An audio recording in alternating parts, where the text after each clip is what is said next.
We got warlocks. We got warlocks. All right, so our What's my first second thing is the Coven. Yep. We got some spells. And do you notice anything Nothing- interesting about the spell list? Is it that it's what's going on? Weird. Not What is happening? what is. I think it's loading still. Okay, anyway. Not by heart, no. So, first off, 7th and 9th level spells, all of those are 4th level, and we, for some reason, get the 5th level spells at 17th level, which, when I saw 17th level, I'm like, oh, wait, is this pulling a Genie Warlock? Where they gave you Wish? But suddenly, I don't know, it's just, 17th level is really late. Anyways, let's go. Yep. A Hag's Eye. As an agent of a hag, you can get with a magical item known as a Hag's Eye.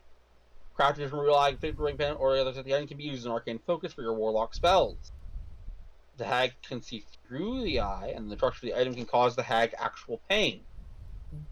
So any pawn who loses this talisman often invokes the hag's ire. Well, that's a bunch of okay. So basically, your patron has a mechanic tied to them, so they're defined. Yeah. Well, you possess the eye. You can cast Hex a number of times equal to your Charisma modifier minimum 1 without expending a spell slot. And you get the back of Long Rest. And when you reach Warlock level 10, you can use the eye to cast Bestow Curse once without spending a spell slot, and you do so, finish Long Rest. Fair enough, but that's it. That is it. So you get some flavor stuff ultimately, and then just that. Oh, that's not a strong level 3. Then we have Hag's Guile. 6. Hag's button deceiving and manipulating others, and you gain some better skills in doing so. You know the blah blah blah. You already know you can learn the blah blah blah. Additionally, if a creature takes a study action to examine an illusion you've created, you can take a reaction to impose advance on the check. Also, the first time a creature takes a study action to examine an illusion spell you have cast and exceeds on the intelligence, and you can use the illusion to deal psychic damage equal to 1d6 plus 1d6 per level of the spell slot used to cast the spell. You can do damage a number of times equal to your charisma modifier. You gain off money to make sure. That is so specific. It is, and here's the thing. The fact that if they succeed on the investigation check tells me this isn't going to work for all illusion spells. This won't work for something like Mirror Image. Like this would be work. I mean, Correct, I looked at the spells of the Warlock spell list. The best option we got is Major Illusion. Correct. Okay.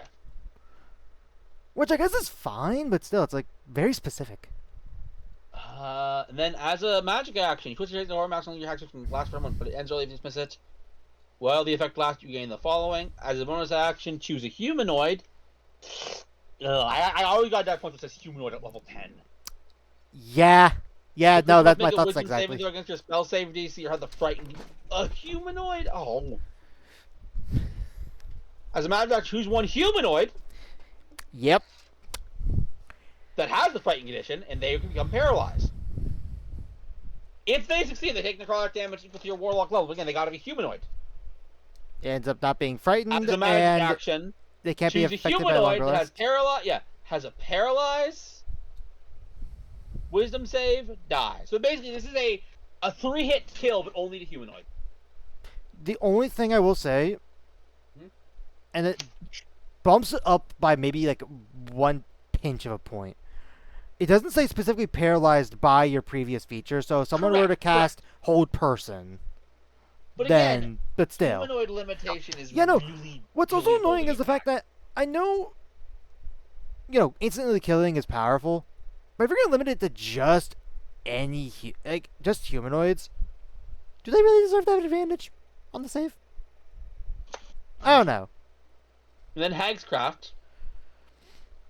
The Hag imparts the knowledge to craft 2. You can turn a normal vessel into a Hag's Cauldron by playing a spell slot. It lasts 10 minutes. Magic. You can take the magic. You can take the magic to pour out 3 common, 2 uncommon, or 1 rare potion. The potion loses. So you get to make potions. Additionally, when you finish a long rest, you can expend a spell slot and imbue a gemstone worth at least 10 GP, with magic turning into a minor heartstone. Grants the very means the poison and the ability to cast Blink once that spell spell slot. The magic within the gemstone fades at 24 hours, and the green gem crumbles into dust. Oh, the first vampire patron. So I'm gonna just because this is important. I'm gonna just at Kiri. no, but yeah. My opinion on the Hag one. I'll be straight up. The abilities flavor wise make sense, but execution. It's so under. Yeah, by the way, approved without thought. Yeah, so yeah, approved without. underpowered. Literally, So underpowered. what's funny? You know this 14th level feature? I think in 2024, Warlocks as a Mystic Arcana get access to that. It's a 6th level spell, but that Cauldron spell that was added in 2024, where you can make. Yeah. That I think with that in mind, that kills this entirely, because that exists. Yeah, I would rather play a different Warlock. Heck, you could literally play a Alright. whatchamacallit Warlock, a Fey patron, and because the characters are like Fey, right? Not dumb about that. Anyways, this is a funny one because this technically has to compete with something we built, Yeah. not on video, but And a while ago. I also will say, fun fact: the original version, which was made in 2014, this was actually made by the Dungeon Dudes. They had helped collaborate for some of the subclasses in Grim Hollow originally. I don't know if they took part in the update, but all right. So let's see how it does. so first off, drain life. You gain an innate power of drain life moving. After you take the attack or magic action, you can use a bonus action to make an unarmed strike. On a hit, the unarmed strike deals necrotic damage equal to 1d6 plus your charisma modifier instead of its normal damage. When you hit a creature with drain life, you can expend a packed magic spell slot to deal an extra 1d8 necrotic damage to the target, plus another 1d8 per level of the spell. When you expend a spell on this way, you regain hit points equal to the amount of damage dealt. Oh, and look at that, no usage limits. I also will say, even though I like this feature, there is one big question looming over it. Yeah? Do we use our strength modifier for the attack roll, or would it be the charisma? It says charisma for the damage, which makes me think you use charisma, but it doesn't outright say. No, Ross. It's the other way around. It's bad. You got it backwards, Ross.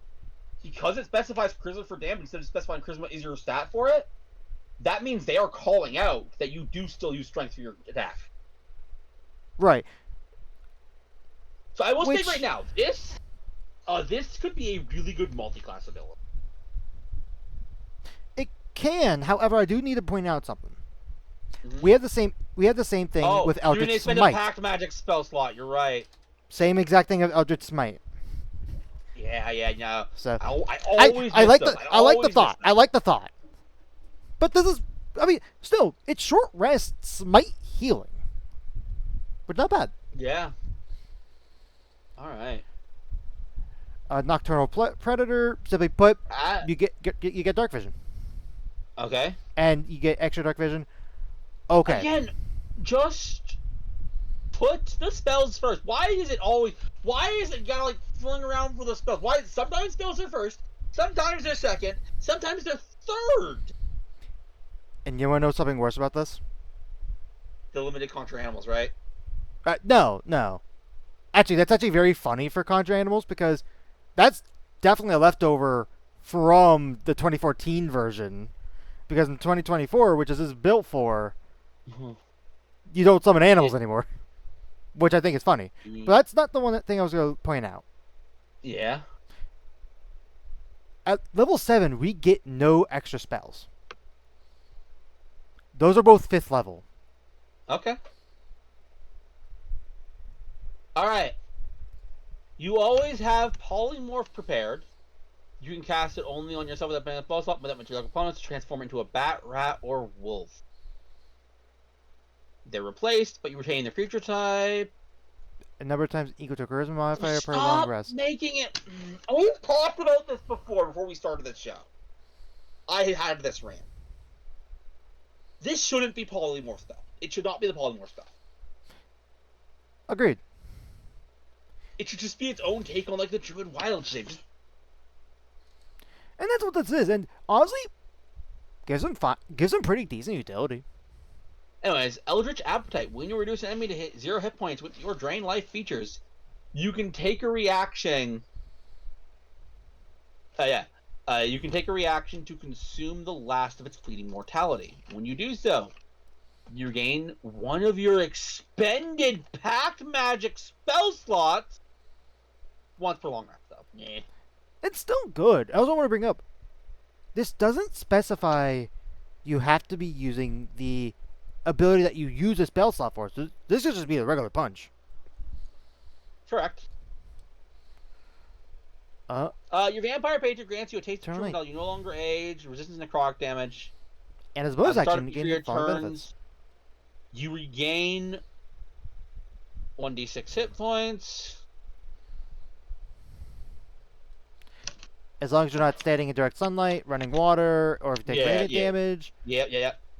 When you use your Drain Life, you can deal an extra 1d8 necrotic damage without expending a spell slot. Once per long rest. My only big complaint about this, I wish you could use the pack slot. I think that's a big change for 2024. A lot of their capstones, you could do them again if you spend a pack slot. I wish you could spend a pack slot to do this again. That's really it. Honestly, I don't think it matters too much. It doesn't matter too much, but it'll be something. What do you think, approved?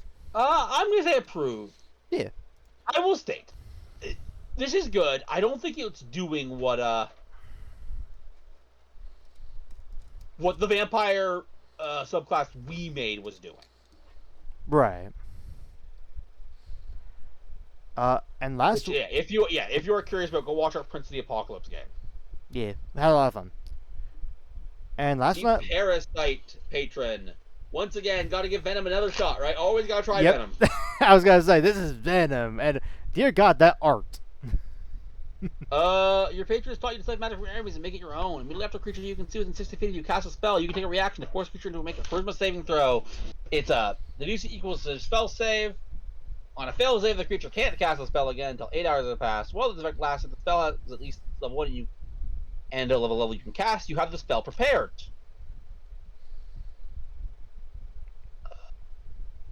So this is the replacement for their... the subclass does not get a spell list. That's true. I am of mixed mind. See, mixed mind A. This is just the Arcane Trickster ability that they get at 17th level. Like, there is not an ounce of difference in wording. Well, there is. This feature negates the spell entirely. You just you basically just copy the spell that you steal from them. So does the rogue ability. No. On a failsave, you negate the spell's effect against you. And you steal the knowledge of the spell if it's at least first level or higher. So that's the rogue ability.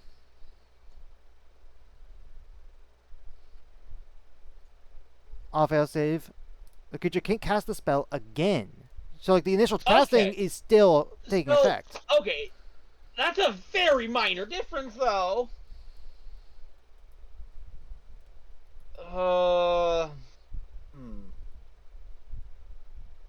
See, I am of mixed mind. I think... Let's look at the rest of it. I think this might be a little too strong. But I guess you're right. No, it's not a counter spell. You're right. Yeah, this is not a counter spell. What level do you get third level spells at? Third level spells? That would be 5th level. Alright, let's take a look at it. Okay, they didn't change it. Okay. We'll keep going. Sorry. Physical specimen. As a bonus action, once per long rest, choose a number of the following movements up to your charisma modifier. And they last until you finish it. So this is for the day. Yeah, this is just a passive buff, basically. Which I don't get why you have to have a bonus action, but whatever. You gain dark vision. Speed increased by 5 feet. I know why it's a bonus action. Advantage on poisons, jump distance, and critical athletics and dex and acrobatics. What an eclectic list of things, by the way. Also, can I point out something that makes me annoyed?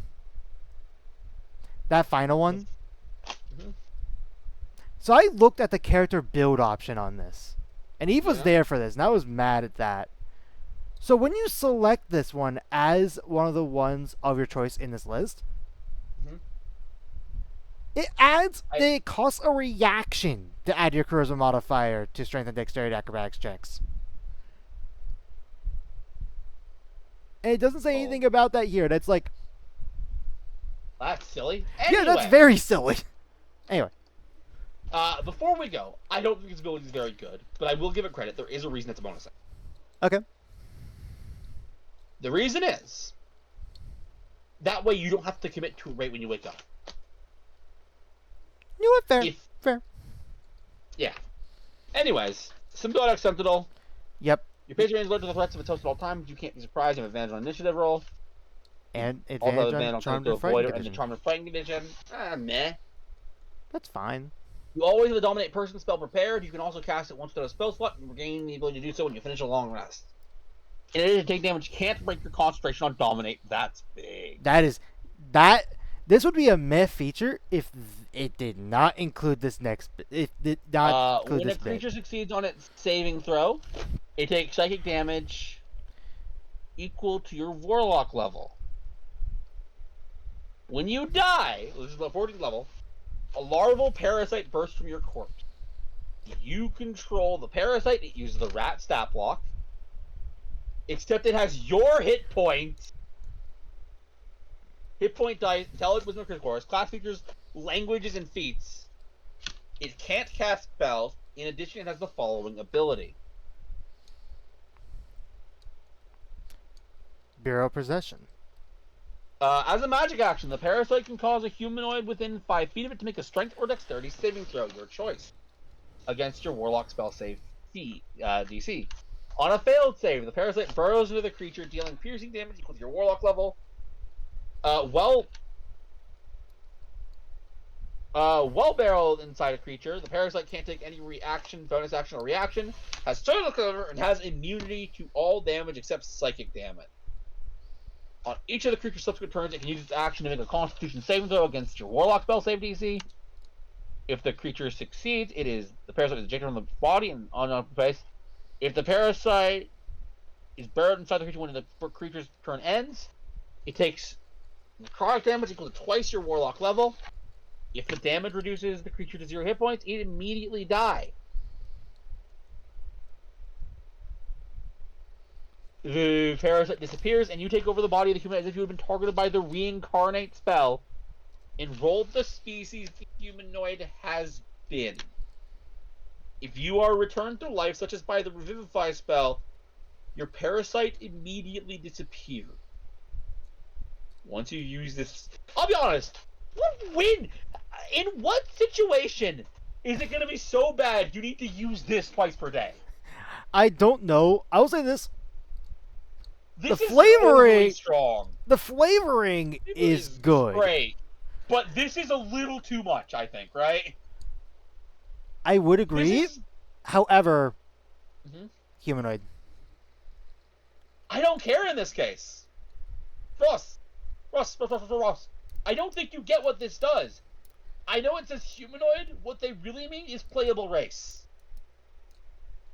What this actually means is you can't die. If you get to level 14 of this subclass, unless you're in an insane situation, you cannot die.